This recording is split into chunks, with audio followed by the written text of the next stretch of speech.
नमस्कार सभी छात्रों का निशांस परिवार की ओर से हार्दिक स्वागत।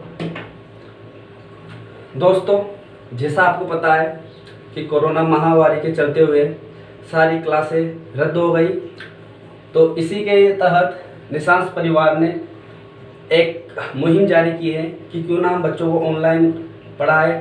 तो इसके थ्रू सभी टीचर्स अपने अपने सब्जेक्ट में मदद कर रहे हैं बच्चों की, और बच्चों को पढ़ाने की पूरी कोशिश है।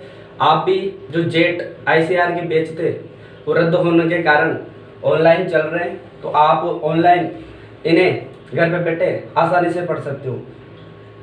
प्ले स्टोर से निशांस ऐप डाउनलोड करके आप सारे वीडियो वहाँ पर आसानी से देख सकते हैं। आज बायोलॉजी का वीडियो डलेगा, कल से एग्रीकल्चर और केमिस्ट्री के भी वीडियो शुरू हो जाएंगे, तो आप ये ऐप्स डाउनलोड करके और रेगुलर इसमें पढ़ाई शुरू कर सकते हो। बात करता हूँ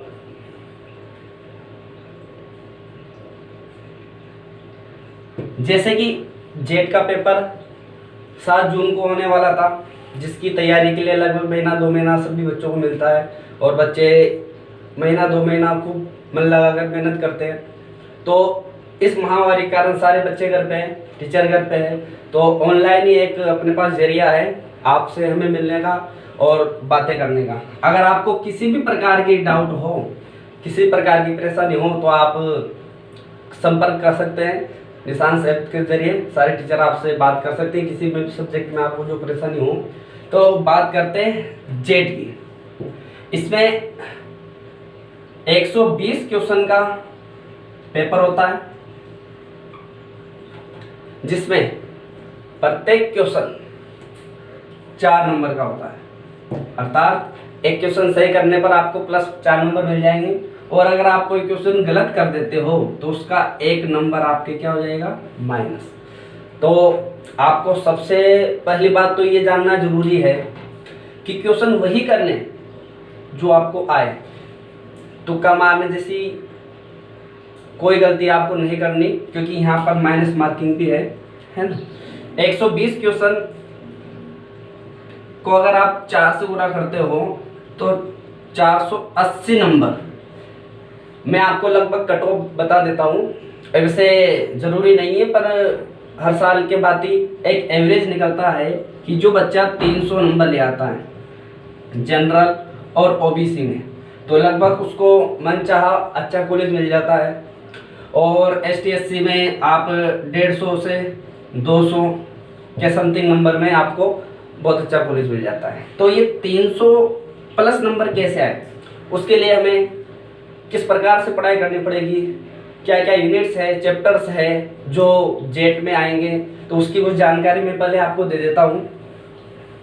अगर मैं जेट में बायोलॉजी की बात करूँ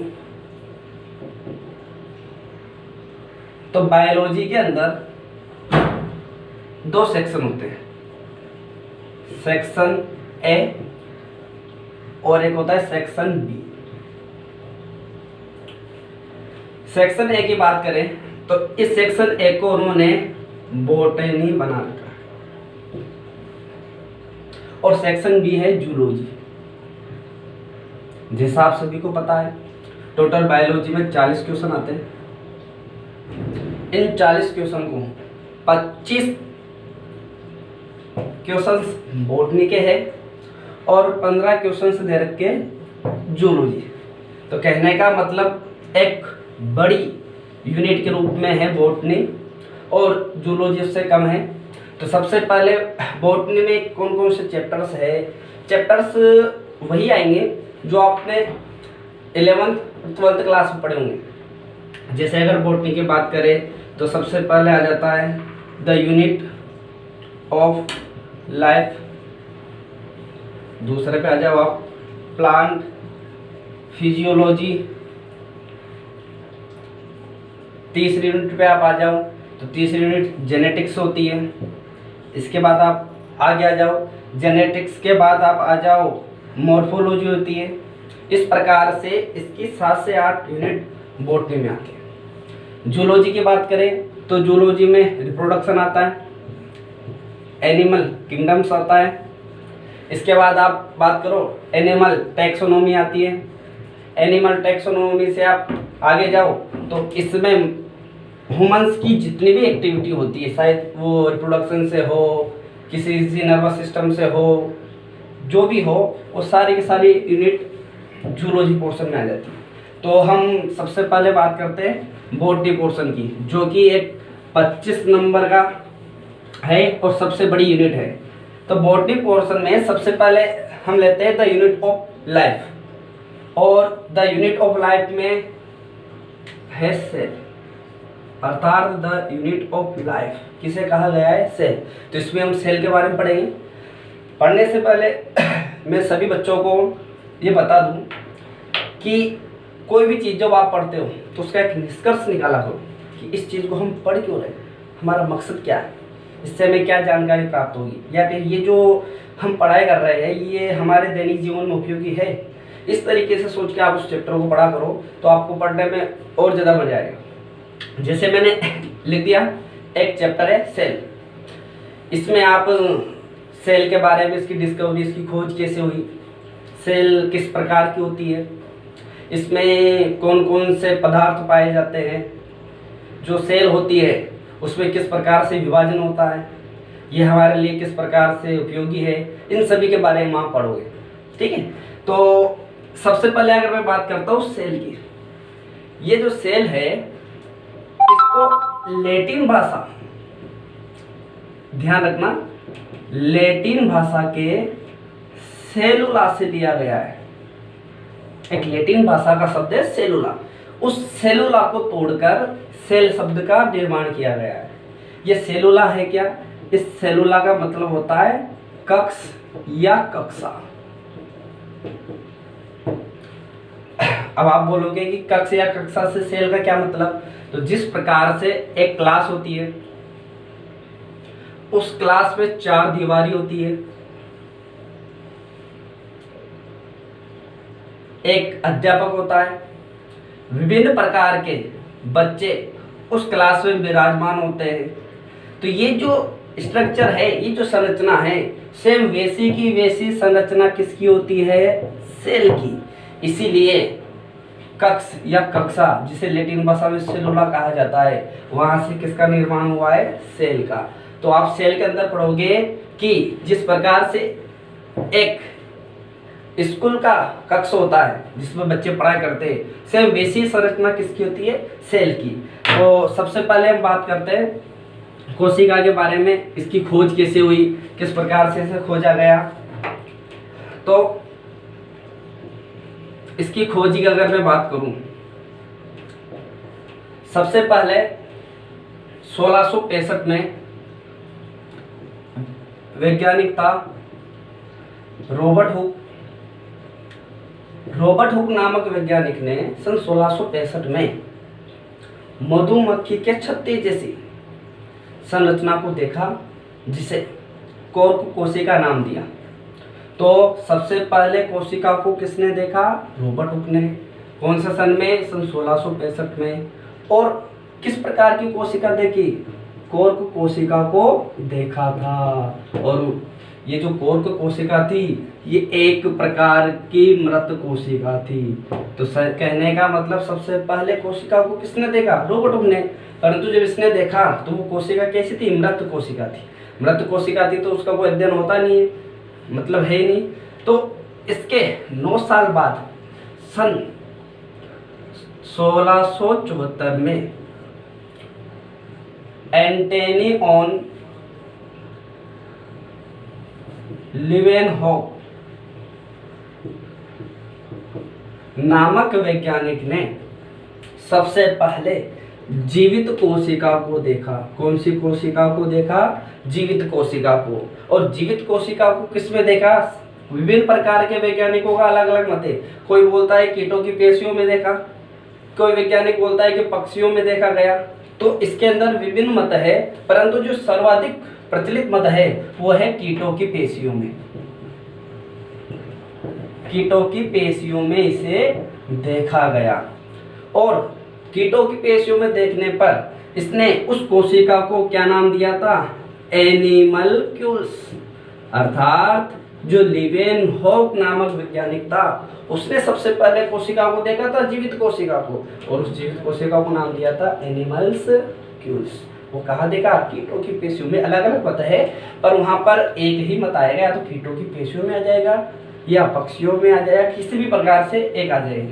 एंटोनियो लीवेनहॉक ने इसकी खोज की थी 1674 में। यह तो बात हो गई कोशिका की, कि कोशिका की खोज किसने की। अब हम बात करते हैं कोशिका है क्या। ये जो सेल है ये किस प्रकार की यूनिट है। तो आप जैसा जानते हो प्रकृति में कोई सा भी जीव हो, चाहे वो छोटे से छोटा हो या बड़े से बड़ा हो, प्रत्येक जीव का जो शरीर है वो कोशिका से मिलकर बना होता है। तो कोशिका से मिलकर बना होता है तो हम कैसे मानेंगे साहब प्रत्येक जीव का शरीर कोशिका से मिलकर बना होता है। तो इसकी एक परिभाषा है कि जो कोशिका है वो जीवों की संरचनात्मक व क्रियात्मक इकाई होती है। अर्थात जो कोशिका होती है वो प्रत्येक जीव की संरचनात्मक और क्रियात्मक इकाई होती है। संरचनात्मक का मतलब क्या हो गया? यहाँ से शब्द तोड़कर निकालने की कोशिश करना। संरचनात्मक मतलब जो संरचना का निर्माण करेगी। क्रियात्मक मतलब जितने भी कार्य सजीव करता है वो क्रियात्मक में आ जाएगा। तो सजीव की संरचना का निर्माण और सजीव में जो कार्य होते हैं वो सभी किसके द्वारा होते हैं? कोशिका के द्वारा। अर्थात दौड़ना, खेलना, उठना, भोजन का पाचन, सारे के सारे जितने भी कार्य होते हैं उसके लिए भी कौन उत्तरदायी है? कोशिका। हमारे शरीर का जो निर्माण होता है, आँख, नाक, कान, गला, इन सबका निर्माण भी किसके द्वारा होता है? कोशिका के द्वारा। तो अर्थात हमारे शरीर की संरचनात्मक व क्रियात्मक इकाई क्या है? कोशिका। ठीक है, ये एक नॉर्मल परिचय था कोशिका के बारे में। कोशिका की खोज किसने की, किस प्रकार की यूनिट है। अब हम बात करें कोशिका की, तो सबसे पहले एक चीज यहाँ ध्यान रखना, रॉबर्ट हुक ने 1665 में जब कोशिका को खोजा था तो इसको किस में देखा था? सूक्ष्मदर्शी में। तो ये चीज यहाँ ध्यान रखना कि 1665 में सूक्ष्मदर्शी की खोज भी किसने कर दी थी? रॉबर्ट हुक ने। ये आपके लिए जानकारी होना जरूरी है क्योंकि क्वेश्चन आया हुआ है।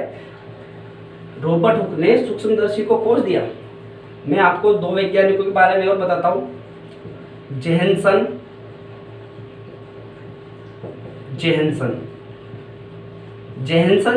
नामक वैज्ञानिक ने सरल सूक्ष्मदर्शी की खोज की थी। किसकी खोज की थी? सरल सूक्ष्मदर्शी की।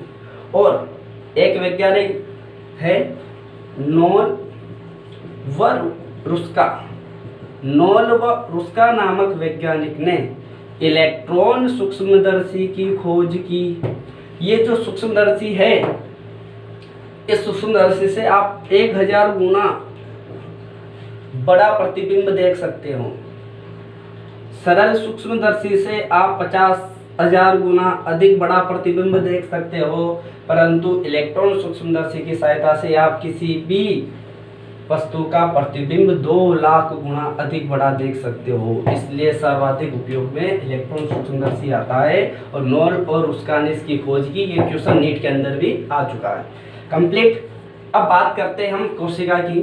तो कोशिका की खोज कर ली रॉबर्ट हुक ने। यहाँ एक चीज और रखना, रॉबर्ट हुक ने जो कोशिका की खोज की थी तो इसने एक पुस्तक लिखी थी, माइक्रोग्राफिया। इस माइक्रोग्राफिया में रॉबर्ट हुक ने कोशिका के बारे में भी समझाया था। तो रॉबर्ट हुक ने बुक लिखी थी माइक्रोग्राफिया, जिसमें कोशिका के बारे में समझाया था। हम बात करते हैं दो शब्द की, साइटोलॉजी और सेल बायोलॉजी। सेल बायोलॉजी कोशिका विज्ञान, साइटोलॉजी कोशिका जीव विज्ञान। कोशिका विज्ञान अगर इसकी बात करें तो कोशिका विज्ञान किसे कहेंगे? कोशिका में जितने भी संरचनात्मक, क्रियात्मक, रिप्रोडक्शन संबंधित सभी का अध्ययन करते हैं उसे बोलते हैं सेल बायोलॉजी। और साइटोलॉजी हम बोलेंगे कोशिका की संरचनात्मक अध्ययन को साइटोलॉजी कहा जाएगा। तो दोनों शब्द के बारे में ध्यान रखना, जैसे इतने इम्पोर्टेंट नहीं है। आगे बढ़ते हैं। तो सबसे पहले कोशिका की खोज हो गई, विभिन्न प्रकार के वैज्ञानिकों ने खोजा। खोज होने के बाद 2 वैज्ञानिकों ने कोशिका सिद्धांत दिया था। कोशिका सिद्धांत, कोशिका सिद्धांत, इसके अंतर्गत ये देखा गया था कि जो प्रत्येक जीव है, चाहे वो छोटे से छोटा हो या बड़े से बड़ा, सभी का शरीर कोशिकाओं से मिलकर बना होता है। तो 2 वैज्ञानिक थे, एक तो था वनस्पति वैज्ञानिक और एक था जंतु वैज्ञानिक। वनस्पति और जंतु 2 वैज्ञानिक थे। दोनों वैज्ञानिकों ने, वनस्पति वैज्ञानिकों ने पेड़ पौधों में अध्ययन किया और जंतु वैज्ञानिकों ने सभी जीव जंतुओं पर अध्ययन किया। और अध्ययन करने के पश्चात एक सिद्धांत निकाला, उसे बोल दिया कोशिका सिद्धांत। ये कोशिका सिद्धांत सन 1838-39 के मध्य स्वान व स्लीडन ने दिया था। जो स्वान है वो जंतु वैज्ञानिक है और जो स्लीडन है वो कौन सा वैज्ञानिक है? वनस्पति वैज्ञानिक है। तो स्वान और स्लीडन ने कोशिका सिद्धांत दिया सन 1838 पर 39 के मध्य। अब कोशिका सिद्धांत दिया तो इन्होंने कुछ बातें भी उसके अंतर्गत रखी। किस प्रकार से इन्होंने बताया? तो इन्होंने बोला कि जो प्रत्येक सजीव है, प्रत्येक सजीव, इनका शरीर कोशिका से मिलकर बना होता है। तो प्रत्येक सजीव कोशिका से बना होता है, ये सबसे मेन बात। दूसरी इन्होंने बोला कि जो कोशिका होती है वो सजीव की संरचनात्मक व क्रियात्मक इकाई होती है। इसी बीच एक वैज्ञानिक था रुडोल्फ विर्चो, ये ध्यान रखना, रुडोल्फ विर्चो नामक वैज्ञानिक बीच में कूद गया और कूदते ही बोल दिया कि नई कोशिका अगर बनानी है तो आपके पास पुरानी कोशिका होना चाहिए। अर्थात नई कोशिका का निर्माण किससे होता है? पुरानी कोशिका से। इसे भी इन्होंने तीसरे पॉइंट में लिख दिया। जबकि ये बोला किसने था? रुडोल्फ विर्चो ने। क्या बोला था? कि नई कोशिकाओं का निर्माण किससे होगा? पुरानी कोशिका से। और लास्ट नंबर 4, इन्होंने सबसे बड़ी गलती भी ये करी थी कि कोशिका का निर्माण क्रिस्टल के रूप में होता है। जैसे क्रिस्टल का निर्माण होता है वैसे ही कोशिका का निर्माण होता है। तो विभिन्न प्रकार के वैज्ञानिकों ने पहला, दूसरा और तीसरा तीनों ही मत कंप्लीट कर दिए और इन्हें स्वीकार कर लिया, परंतु जो चौथा मत है वो वैज्ञानिकों ने अमान्य घोषित कर दिया। और इसी के विरुद्ध अमान्य घोषित करने के पश्चात कोशिका सिद्धांत अमान्य हो गया और इसकी जगह आधुनिक कोशिका सिद्धांत का निर्माण हुआ। आधुनिक कोशिका सिद्धांत, बात करते हैं हम आधुनिक कोशिका सिद्धांत की। तो यह सिद्धांत नेगेली,